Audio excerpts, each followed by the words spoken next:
Une signature pour jeter les bases de l'hôpital de demain. Ce document, le projet des usagers, s'apparente à un plan d'action pour les 3 prochaines années.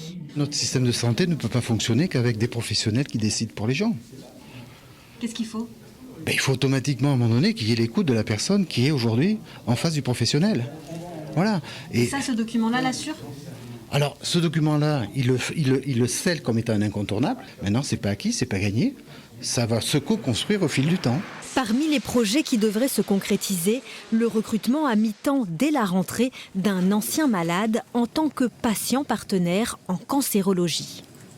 Il a l'expérience de sa maladie, il a l'expérience de la prise en charge. C'est quelqu'un qui a aussi réfléchi sur les conditions nécessaires à ce que cette prise en charge, cet accueil se fasse dans les meilleures conditions possibles. Donc oui, c'est ce professionnel usager dont nous avons besoin. Une commission des usagers pour entendre la parole des patients et de leur entourage. La représentante du personnel voit d'un bon œil son existence, avec un bémol.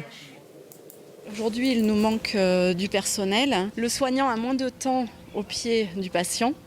Et de ce fait, le patient peut se sentir lésé dans sa prise en charge au niveau des soins. En termes de communication et de tout ce qui est social et tout ce qui sert en plus du soin médical pur qui peut aider le patient à se remettre. Cette relation singulière entre le patient et le soignant se retrouve au cœur des préoccupations. L'accès aux soins, la participation des usagers et l'usage du numérique sont autant d'axes de développement.